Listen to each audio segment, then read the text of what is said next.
Construisons l'image de cet objet AB par ce miroir convergent qui est un miroir concave par conséquent. Il y a 3 points particuliers. D'abord, le centre du miroir sphérique C, le sommet du miroir S, et puis F qui est à la fois le foyer principal objet et image.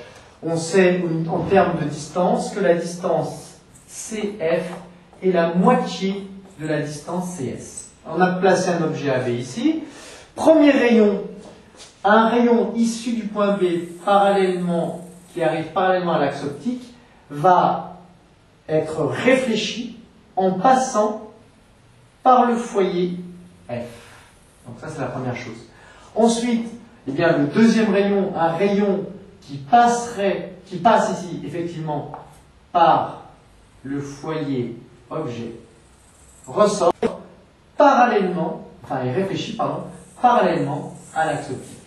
Ainsi, on trace l'image B' du point B, et par conséquent, l'image du point A et le point A', qui est sur l'axe optique, et qui est donc confondu avec le point A.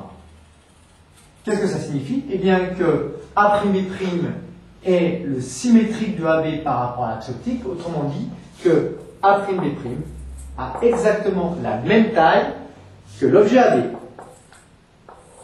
L'image est néanmoins renversée. Si on avait à déterminer un grandissement gamma, eh bien le grandissement gamma algébrique, c'est-à-dire positif ou négatif, aurait été de -1. Et voilà. Alors en bonus, parce que vous êtes sympathique, eh bien on peut tracer un dernier rayon. Ce serait un rayon, mais pas dans ce cas-là évidemment, puisque AB est dans ce plan, mais un rayon qui viendrait par exemple d'un objet AB.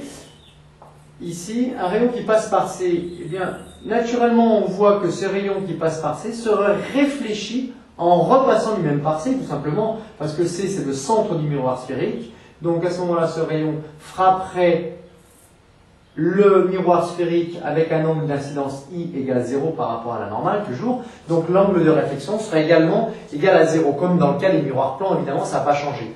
Donc, un rayon qui passe par le point C est réfléchi en repassant lui-même par le point C.